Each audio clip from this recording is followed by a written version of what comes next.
Okay, so we are the people who have, as Langston Hughes, American poet, preeminent author, and social activist from the Harlem Renaissance once said, um, we have been sometimes those with a grin on our face, but always an independent, self-aware, revolutionary spirit in our souls. And he wrote, I don't know. I have to start with this poem. I hope you all forgive me. It has a word that may be considered a bad word, but it's just too much of who we really need to be us and not worry about what anybody else says. And I think today is going to be about that. He wrote, my old mule has a grin on his face. He's been a mule so long, he forgot about his race. I'm like that old mule black and don't give a damn. You're going to have to take me as I am. Oh, and Zora Neale Hurston from the Black Renaissance period, Harlem Renaissance, said, sometimes I feel discriminated against, but it does not make me angry. It merely astonishes me. How can anybody deny themselves the pleasure of my company? It's beyond me. Go on, Zora. Well, we will not be denied this afternoon. We have the pleasure of the company of several renowned historians, scholar, educators, and me. I'd like to start by sharing one of my poems and then introducing our panel. I'm going to start with a poem called It's the Drum, because usually in African society, we start with the drum, and we didn't have time for the drummers today because we're here for such a short period of time. So I'm bringing the drums through poetry. I want to ask you to do something. I didn't check this first, but if some of you, you could be the amen corner, some of you, put on your mics, and I want you to say, Ashe. I'm going to do a poem called It's the Drums. So we're going to bring the drum into our communal meeting today. But some of you put on your mics and be ready. I want to hear you say Ashe. Some of you, I want to hear Ashe. Ashe. Ashe. Come on now. This is not a passive experience. This is going to be an engaging, interactive community experience. Ashe. So when I say it's the drum, you're going to say Ashe. It's the drum. Ashe. Imitation is our creation. What you feel is righteous, real. The drum. Ashe. The beat of us, the heat of us, the groove that got the move of us, the drum. Ashe. God's ordained and mighty hum. A bad, bold beat talking to our feet. Get you out your seat, the drum. Ashe. It's the drums. Ashe. Oh, yeah, now. Speaking in tongues, the past and present, some of us are being sung to us. The drum. Ashe. I'm hearing it. I'm hearing it. I'm all dressed up. I'm wearing it. The drum. Ashe. And stomping and showing the power and passion of us, the who we are, have been, and be, beating out the us of me. Whoa! The us of we. It's the drums.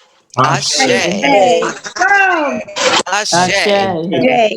The drums. Ashe. Welcome, welcome, welcome. We are honored to have our virtual panel today. Andrew Jackson, Sekou, Malefe, Mako.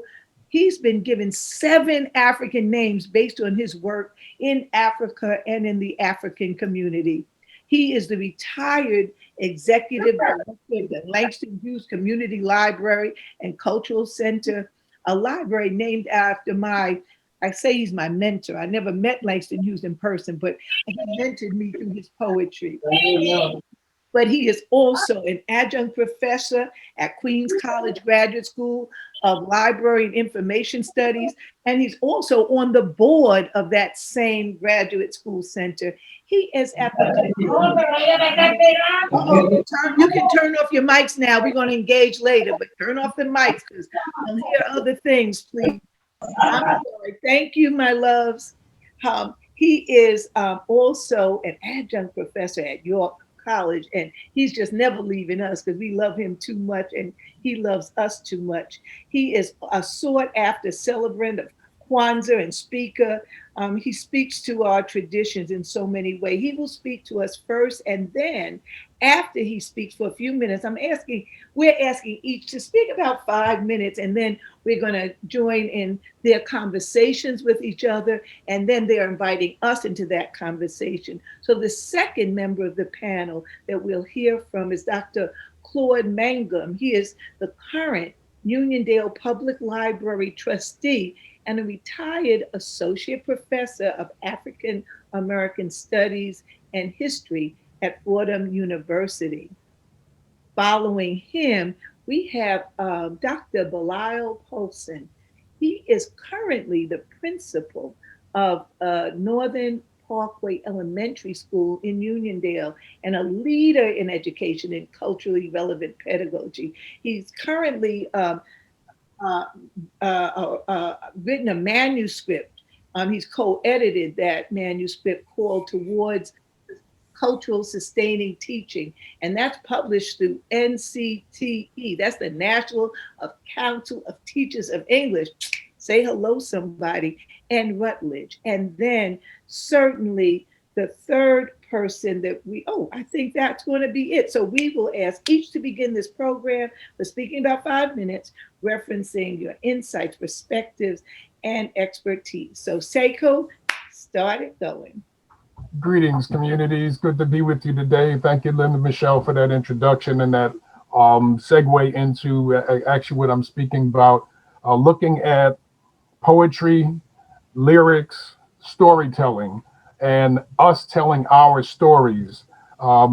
Using my essay in the tradition, The Legacy of Cultural Messengers from Langston Hughes to Tupac Shakur as my backdrop, I'm looking at the different voices that we have heard from, going back to James Weldon Johnson's Lift Every Voice and Sing, written as a poem, and then translated to the song that we know as the Black National Anthem. I look at the works of Langston Hughes, Mother to Son, Negro Speaks of Rivers, his two major essay poems, Freedom's Plow and Let America Be America Again. Those provide a presentation of our people to our people. The messages from Curtis Mayfield and Smokey Robinson's love poems back in the 60s and 50s to The Negro Speaks of Rivers. It says in that poem that became his signature piece, I've known rivers, ancient dusky rivers. My past, my soul is grown deep like the rivers. And he translates you from America and to Africa and back at a period in time when Africa was not necessarily prominent in the lives of our culture. Langston Hughes introduced us to Africa. Gil Scott-Heron, The Revolution Will Not Be Televised. Amiri Baraka during the Black Arts period. And like I said, the many love poems of Smokey Robinson and Curtis Mayfield and all the others during that period, when we shared love, and we used their lyrics to share our feelings for each other when we were in school and couldn't write our own poetry. We went to Smokey Robinson. Then you had the voices like Nina Simone, Young, Gifted, and Black, Mississippi Goddamn, that talked about the trials and tribulations that we faced during the 50s and 60s, the Harlem Renaissance period of the 20s, even through the 60s and 70s.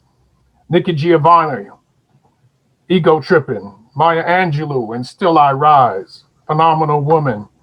Modern day voices, Jason Reynolds, Walter Dean Myers, writing for our young people and explaining the narrative of what they think and what they go through in schools and in being children of prisoners and coming from foster homes, etc.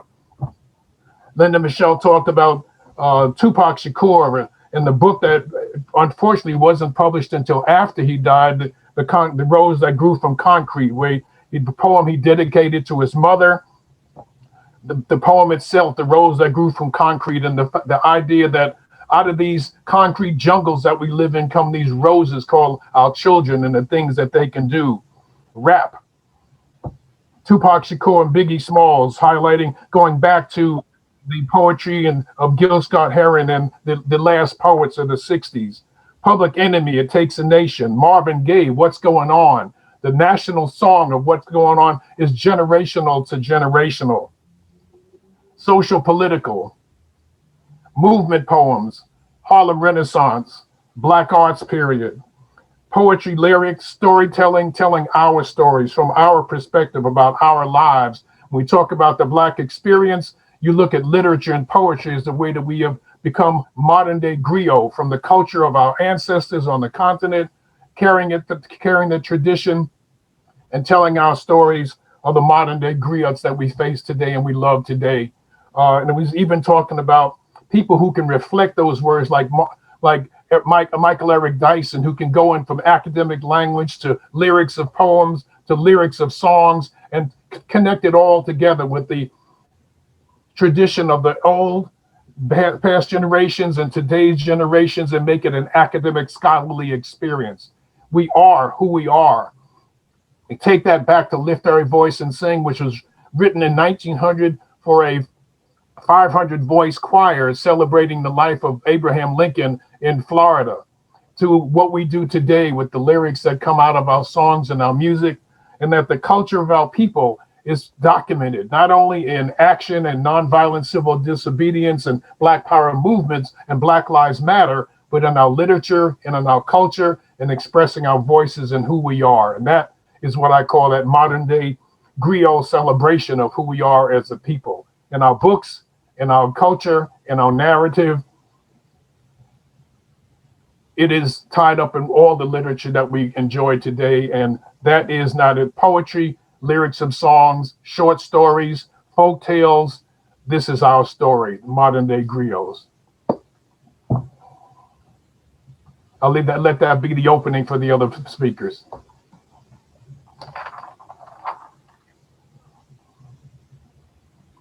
Unmute your microphone, Linda Michelle. What a powerful introduction. Thank you so much, Sekou. May I now ask for our friend, Dr. Claude Mangum, to please speak next. What a great introduction. Thank you. Good afternoon, everyone. It's good to see you. I hope you'll be able to participate in our discussion as the program moves on.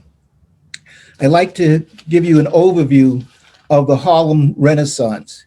This was a period in time from 1919 through 1937.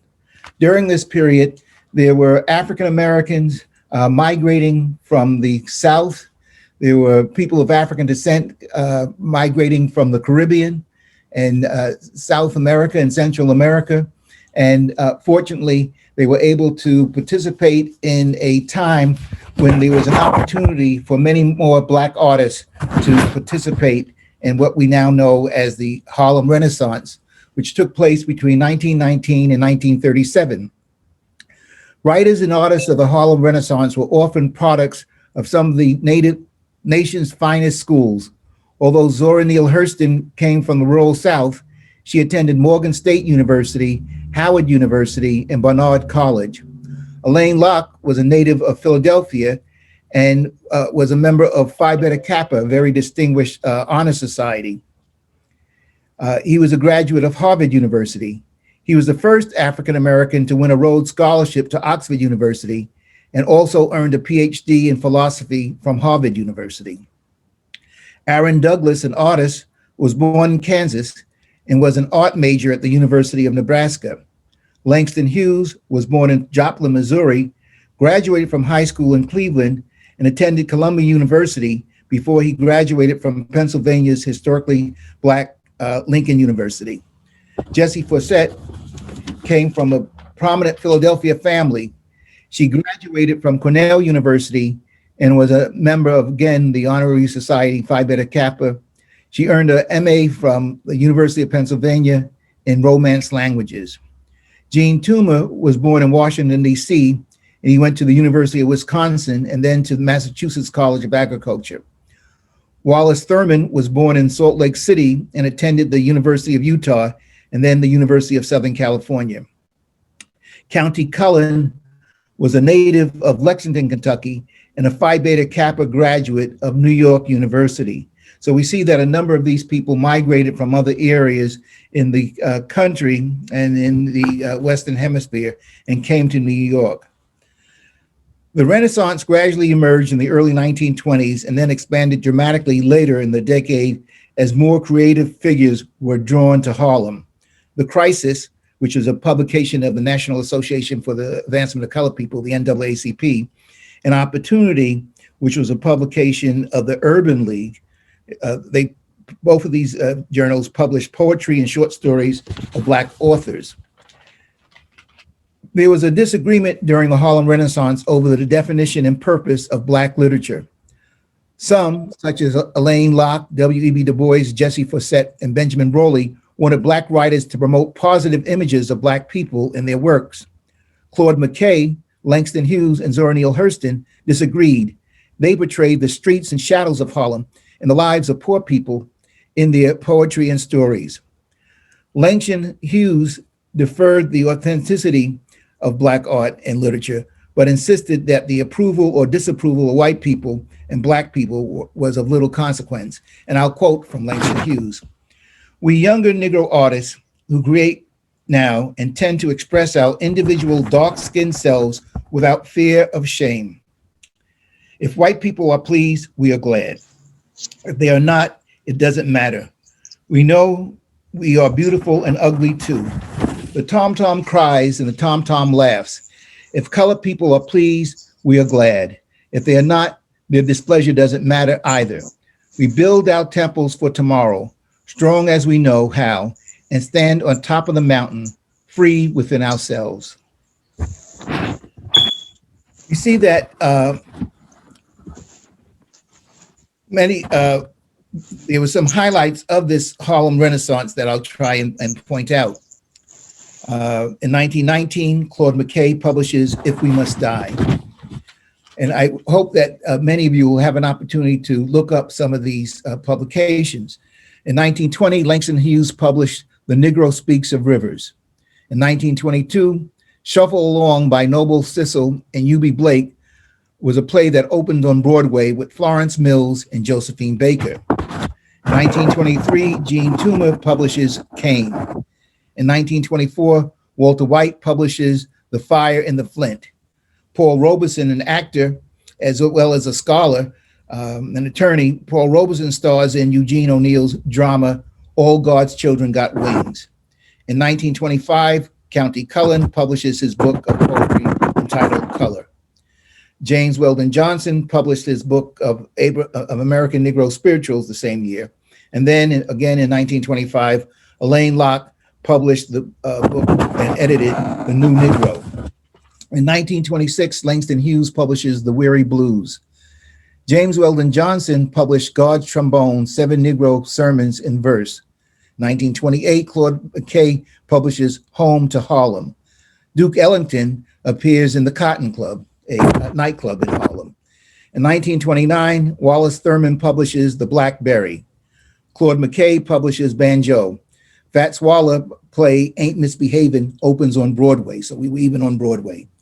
In 1930, James Weldon Johnson publishes Black Manhattan. In 1933, James Weldon Johnson publishes his autobiography, Along the Way. 1935, Zora Neale Hurston publishes Mules and Men. And in 1937, Zora Neale Hurston publishes Their Eyes Were Watching God. During this time period, a number of organizations became very significant. The NAACP became an organization that fought for anti-lynching legislation in Congress and for civil rights and political rights in courts.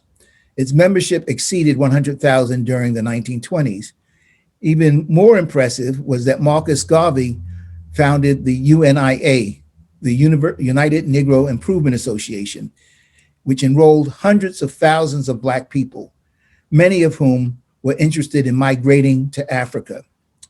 The Harlem Renaissance was a cultural awakening in literature and the arts that was unprecedented in African-American history. And later, if you have any questions about that, I'll be more than happy to respond. Thank you so much for your really nice overview of that period and how prolific we were during that Harlem Renaissance. And I thank you sincerely. Now, our next panelist is Belial Polson, educator and of course, historian. Please, would you join us? Thank you, and excited to be here with all of you. And I see so many of our loved ones and colleagues across Uniondale. Welcome. So, Lift Every Voice and Sing. This was a poem, a hymn crafted and drafted by James Weldon Johnson that became the backdrop for the NAACP. For me, this piece as a song was so prominent and important as a very young boy because it was something that was often used as the backdrop. For me, it has very high importance because growing up as a young dancer here in Long Island, attending the Vinette's Cultural Workshop in Wine Dance when we had our annual dance recital at East Islip High School, my mother was invited every year to open up the presentations in the recital by singing the song. So for me, it has special resonance because it speaks to lineage, it speaks to the connection directly to my mom, and it speaks to community. And what it always circles back for me, as you mentioned, the manuscript that I had the pleasure to co-edit, one of the things we talk about in this work of towards culturally sustaining pedagogy, we point to a family tree. We talk about how these ideas that we're learning and we're practicing didn't come out of thin air, wasn't really just our ideas, but they were informed by generations of scholars and practitioners and movements that led to the work that we're doing now. So as I think about how even that work and how Lift Every Voice and Sing informs my work as a principal, I think about what's important for our children and our scholars here in Uniondale, particularly at Northern Parkway School. The whole idea of why we think it's important to practice in a way that's culturally relevant is because Gloria Lansing Billings, one of the matriarchs of this work, taught us that it's about cultural competence, it's about critical consciousness, and first and foremost, it's about student achievement. It's about student advancing. So again, lending to our ancestors and our elders to lead us along the way. And, you know, I really appreciate Brother Sekou making references to various poets and particularly in hip hop, because that definitely informed my generation and continues to form all of us, multiple generations. And that speaks to that community lineage piece. And thank you, Dr. Mangum, to reference, you know, the Harlem Renaissance and really giving this wonderful chronology of all the scholarship that led us to really understand why Lift Every Voice and Sing is so prominent. The thing that always has me thinking about poetry is that no matter whether you call yourself a poet or not, that is often the backdrop again, but you know, behind anything that we're learning, anything that we're celebrating. So I think about some of the scholars that I learned from. I think about Sister Soldier, who was a mentor to me, who was mentored by the Adelaide Sanford, one of the matriarchs in education and internationally, and particularly here in New York. Often when she spoke, you know, though she wasn't calling it poetry, it was poetry, okay? And so as I think about some of the young scholars that are here today, Ta-Nehisi Coates, Between the World and Me, and then when I think about what I learned from Sister Soldier, there's a young woman now named Jamila Lilliscott that is so on fire with her scholarship. She has this piece called Three Languages. When she talks about her work as a professor, coming from Columbia University, now she's at the University of Amherst. She talks about how she utilizes her three languages, you know, her scholarship, her academic voice, her patois from the Caribbean, and the way she speaks to her sister girls. And then I just also really appreciate all of the references to all of the contemporary scholars that are leading our young voices. Jason Reynolds, Kwame Alexander, Jacqueline Woods, All of these young scholars are so important for our young people today. And so the reason why I also appreciate the reference to rap and hip hop is because that always has been a place for us to learn. And it's always been a wonderful dichotomy. So we've always had this intellect, we've always had this party, and we always had this street, right? And so even when we reference some of the new and the old, the more brilliant artists are able to balance it. So even from, Ice Cube and NWA, they gave you the very risque and street, but then gave you the political. And even to today with the J. Cole, with Snow on the Bluff, and of course the brilliant, Kendrick Lamar, Pray For Me, etc. But then you have somebody who's deemed as a street, mumble rapper like Lil Baby, who will give you big picture, right? Which is wonderful, was telling you as a young street dude how he's actually influenced by Black Lives Matter now. And now he realized that he needs to write a little differently. He needs to talk a little differently, realizing that some of the things he may have said might have been not the most responsible. So I just think that this work and tying it back to poetry is so critical. So as I talk more about Northern Parkway and what we're learning now, currently one of the mentor texts that is leading our school is called Cultivating Genius by Gholdy Muhammad. And one of the things that Dr. Muhammad is teaching us is that all these things that we learn, such as poet, the Harlem Renaissance, what happens in church, our prayer meetings, fraternities and sororities, you name it. These were called literary societies. They were, and it was a way to emancipate our mind and our souls. And she also speaks about intergenerational teaching and how we learned to read and write, and how literacy was always a communal effort. It wasn't in isolation. It wasn't just myself learning how to read, but it was reading for a purpose, and you learn in multiple ways. So in closing, what I'm going to share is a piece that was written by my oldest son this year. His name is Ali Asha. It was for his AP English class, and it's called My People Say. My people say peace. My people speak the language of family conversations and deep discussions. My people, the language of big laughs. And my people speak the language of watching television and Netflix. My people say, I love you the most. And long, long hugs. My people say, divine love flows through me, blessing and increases for all that I give and all that I receive. My people speak the language of understanding and gratitude. My people say peace. Alyasha Polson. Thank you for having me. Oh, I'm loving this. Listen, we got to just say, Ashe to all of this. And thank you for bringing your son into the mix. Listen, this is right before we met today. The four of us, the three panelists and myself, were just having a discussion. And the discussion was so rich that we want you to think about some questions you'd like to ask us. Think about that. But we wanted to have a few minutes, an opportunity for you to witness and be a part of our conversation with the panel.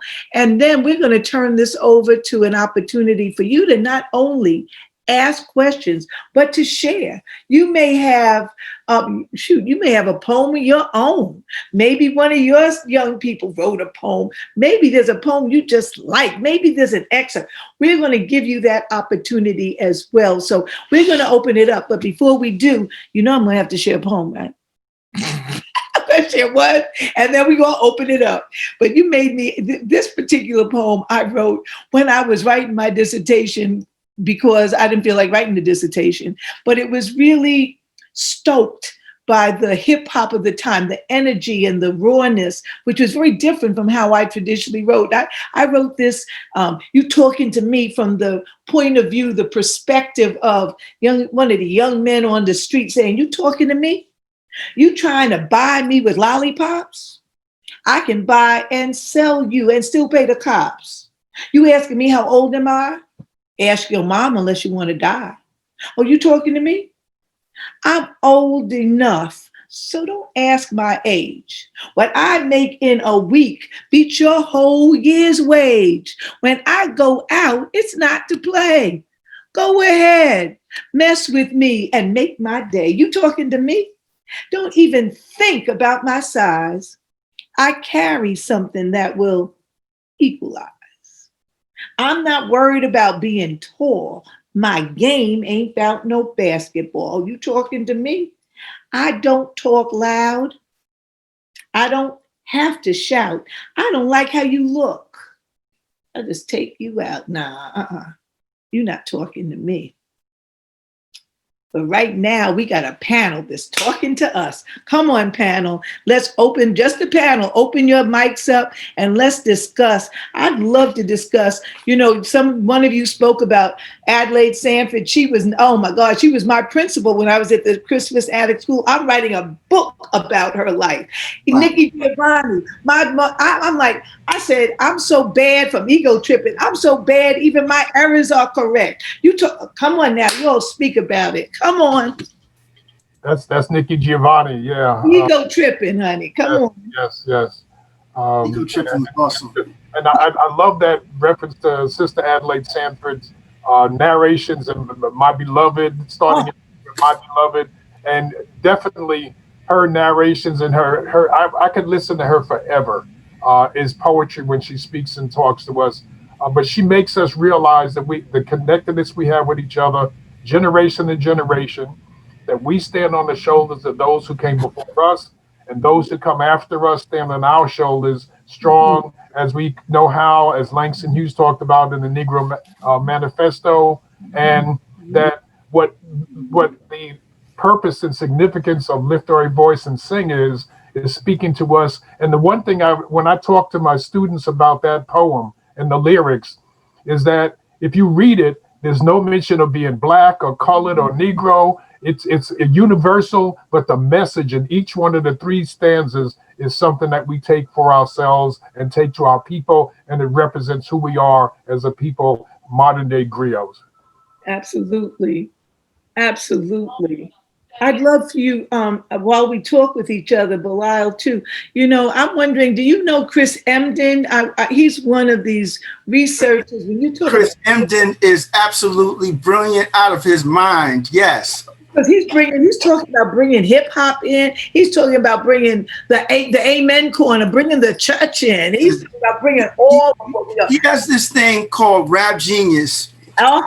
And Chris Emdin he's a university professor at Columbia. Yeah, and his pedagogy, initially his content, I should say, is science, right? So what he did was he partnered with the genius from Wu-Tang, and they actually have rap battles, competition where young people across the country and internationally actually battle over rhymes, but it has to be in context of the content, and you have to be clear about the content. You can't misspeak the content, and the rhymes have to be on point. They've been doing this for over 10 years. Yes, I definitely know who Chris Emdin is. He is a brilliant brother. I have to tell you, in teacher education, I had one of his TED Talks in one of my courses, and the students, it's like it opened their eyes. And in your college, they're really from multiple cultures, and it's really diverse. But they really said, "Oh my goodness, we can't just go in and bring the traditional stuff we thought teaching was about." So I'm loving this. I know we have one of our African historians as well reference the Black Renaissance, and I heard something I had never heard before. And it connected to me with this idea of the N-word. Like now, we're not supposed to use the N-word. And, I have some serious issues. Back in the day when I was writing poetry, the last poets was my idols. And they used, they had a whole poem with the N-word. It was just, that was that. Ted, what's my brother, Ted, who had a whole N poem. I can't think of his last name. But I'm asking this because I just found out that those of the Black Renaissance also some of them called themselves the niggerati. Right. Well, tell us something about that. How does that connect to what's happening now and how we're using this word and what it might mean in terms of seeing ourselves, the history of how it connects with rap, how it connects with the poetry of the Black arts movement. Somebody speak a little bit about that. Brother Mangum, since you talked about the Harlem Renaissance, you want to cover that, the niggerati? Yeah, from my knowledge, which is somewhat limited, I think it was relevant to many white people who were very interested in the Black experience. And so it came from that perspective as opposed to from African Americans themselves. That's my understanding. Oh, can I interject? yeah, because I had a different perspective. I thought that was something that they really took on to say they were real. Who's that? Yeah. Is that It's me, it's Atisha. And I encourage everyone, it's in Jason Reynolds' adaptation of Dr. Abrams' book. It's called Stamped. He mentioned how our great poets like Langston Hughes, Zora Neale Hurston, poet, anthropologist, novelist, and Wallace Thurman, they took the term because we had those two camps. We had the assimilationists and those who were just like, we're not concerned about what white people, how they feel about us. And Right. that was there. They took control of the N-word and they combined it with Illuminati. And within their circles, that's how they referred to themselves. That was their way of saying, we're going to, as I think it was Dr. Mangum, you mentioned the Langston Hughes poem or the statement, they were going to show their beauty, Yes. their ugliness, no matter what. Yes. And if you like it, you like it. If you don't, you don't. Right. I mean, I'm wondering if we might want to open it up. We started some poignant points right up in here. I'm sorry. Question in the chat also. I want if someone else wants to make a comment about that, and then we'll open it up. Was that Sekou?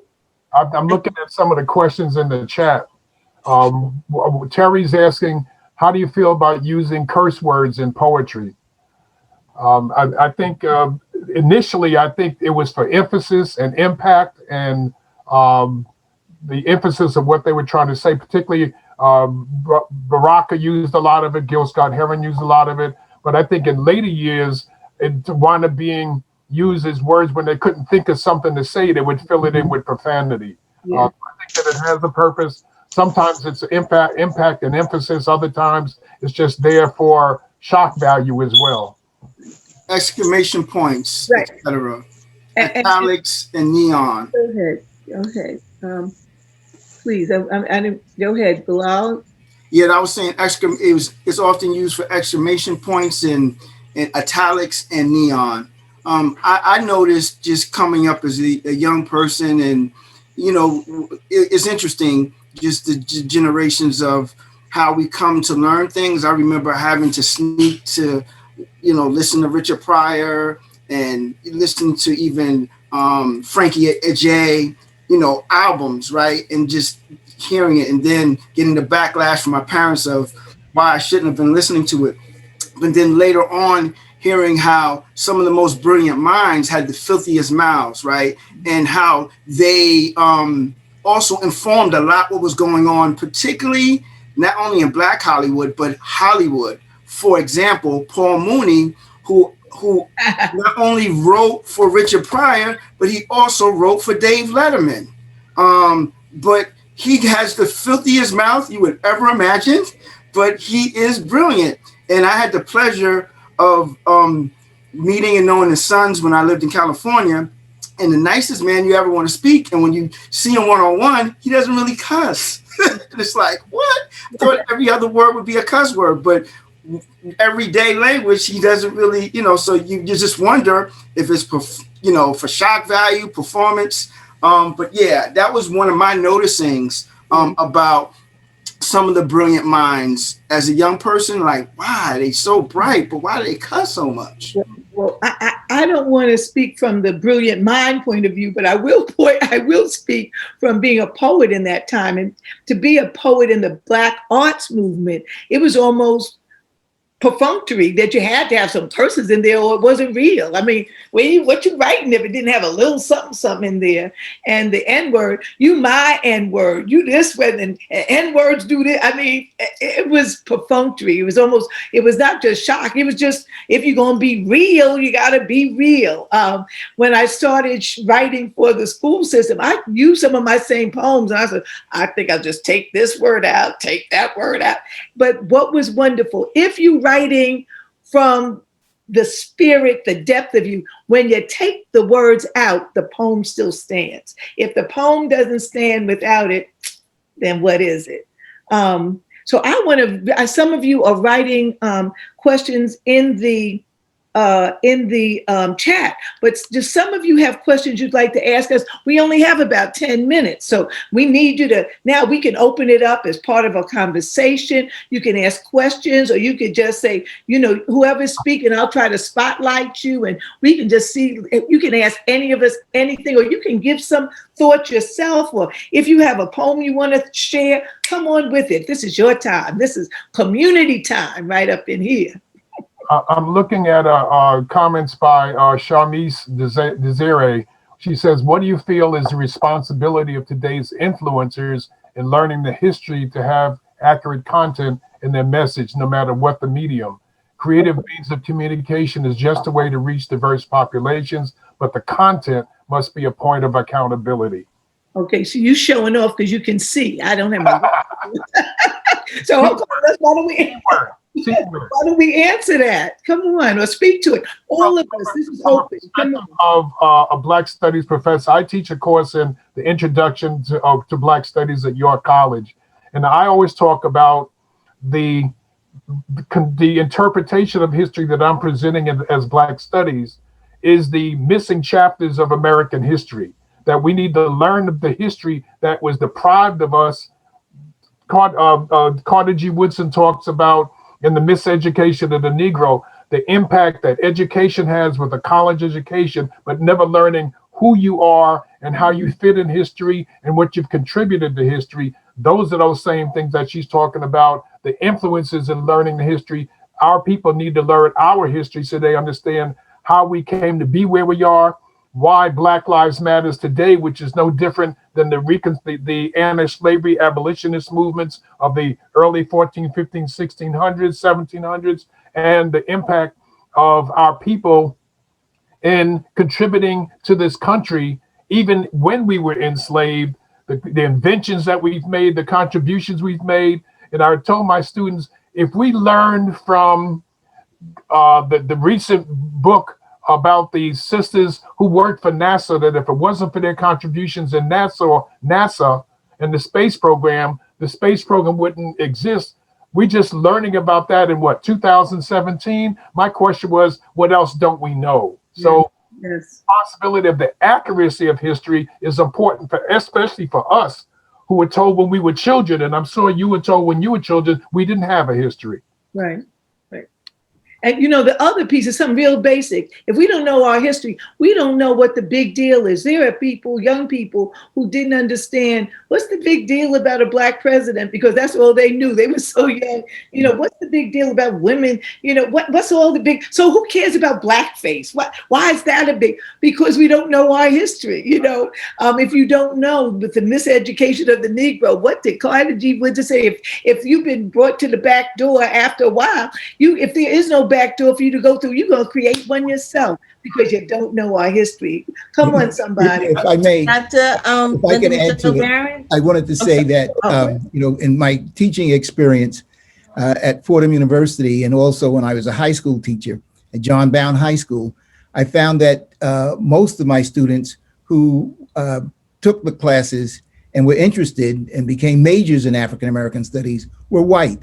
They attended schools where the Black experience wasn't discussed, and they became very fascinated with it. When I taught my American history classes, I always included part of the Black experience in those courses. And there were many students in those American history classes who would later go on to take African American studies and, in fact, major in African American studies. So I think it's important that we get the word out. I think that many of our young people are open-minded and really appreciate greater knowledge about the experience of Black people. Amen. Oh my gosh, I just heard from Miss Madam Sintisha that we have a young person who wants to share her poem. Is that Kimberly? Yes, hello. Kimberly, I am trying to open this up so we could see you. Are you prepared to, there you are. I want to see your whole face. Only part of your face is showing. Thank you, darling. Would you please, oh my gosh, you're making us too happy. This is our young people. Go, Kim, Billy. Hello, okay. Hi, my name is Kimberly. I'm a poet. Put your face in first. Break your face. Back it up because we can't see you. Yes, now go. Thank you. Okay. I'm a poet. I write poetry. Sorry. It's about race. I write several poems about racism. This is one of them. It's called Who Are You? Who are you? Well, who are you? You look at me as if I've done something wrong. Who are you? I'm lucky not even bothering you. My member's not even talking to you. Who are you? You see me walking down. I'm sorry. I'm a little nervous. Sorry. Okay. Take your time. It's a little rusty. Take your time, honey. This Take your time. We're loving it. Amen. Who are you? Well, who are you? You looking at me as if I've done something wrong. Who are you? I'm walking not even bothering you. And my member's not even talking to you. Who are you? You see me walking the streets. Okay, I'm truly sincerely sorry. No, here's what I want you to do. I want you to know that we're with you. You know, I was part of a church, and you know what they'd say, take your time, sister, take your time. So what I want you to do, that's our tradition. Come breathe a little bit, look at it a little bit, and know that we're all here with you, and we want you to take your time. Don't be sorry. The devil is busy, but he ain't going to win. So come on, girls, start from the beginning. Take your time. We are all here with you, okay? We're here. Don't be sorry, just do you. We're with you. Okay. Just breathe first. Breathe first. And know we're with you, okay? Okay. And don't start till you're ready. We will wait. We don't mind the silence. Start when you are ready.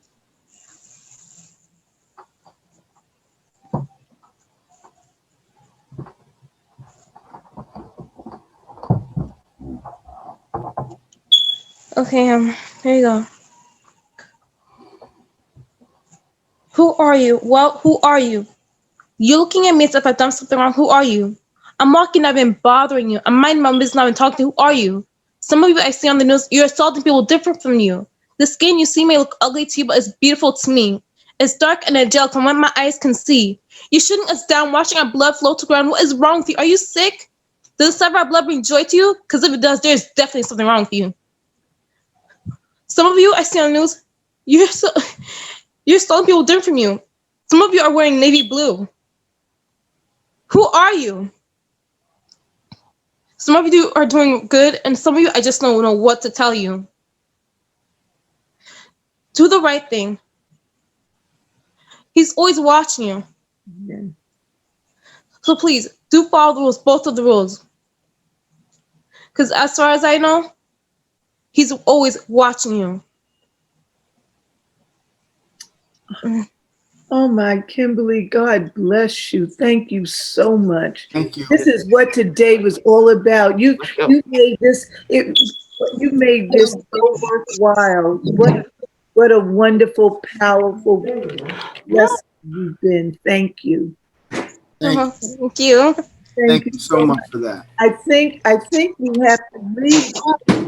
And so I just, maybe we could turn on our mics for a minute and just give a amen or a thank you. Amen. job, Amen. Kimberly. Ashe, ashe, ashe, Kimberly. Ashe. Keep writing. Thank you again. I have to thank Only on special occasions. Yeah, there used to be computer hello. spaces, like Okay, quiet hello, spaces my up there, darling. but Somebody's on mic. Is somebody we're hearing and it's just like if there was an art gallery on exhibition or the something. mic, please turn your mic off right now. Hello, turn your mic off. Yeah, Because what we need to do right now is to thank our panelists and thank our participants, all of you in this community. I knew an hour wouldn't be long enough, but I have to thank those who granted us this time in this space. What a blessing. I have to thank, I have to thank Sister Santisha, actually. I have to thank her for really coordinating this and getting us all together. Something special. We're in a special time. We are in a time our president-elect, and in a few days will be our president, was just speaking, and he talked about, I just overheard him say, someone asked him, what is America? And his answer was, America is possibilities. It's not all that it was designed. Well, maybe it's good it's not all it was designed to be, because when he was being designed, we weren't in the picture. So I'm sorry, but maybe it's not what was meant and implied in terms of the big picture of America, but we are a part of these possibilities. And I think today, the just looking at how the arts and poetry really helps drive us into those possibilities is so powerful. I don't know, Santisha, is there something that you need to say before we leave? I don't know what else to say, but besides thanking us all for starting this conversation. Well, you did your thing, and to all the panelists, thank you all so much. I'm about to send you all a gushy email of thanks. And to the community, thank you all for coming out. This was just wonderful. And to our young lady, Kimberly, you touched my heart. You touched all of our hearts. And that's what this is about. So for those who are still on, Uniondale Library is not done with you yet. I believe there's a concert beginning at 3:00 that is dedicated to Dr. King. So switch on over to another link. But thank you for coming here, and thank you again to our panelists. And I invite you. Can we get a round of applause again for everyone who was involved? Thank you. Please get in touch with me if I can encourage you in any way, poet to poet. Reach out. Miss Santisha knows my email address and phone number, and I give her permission to give that to you. Thank you.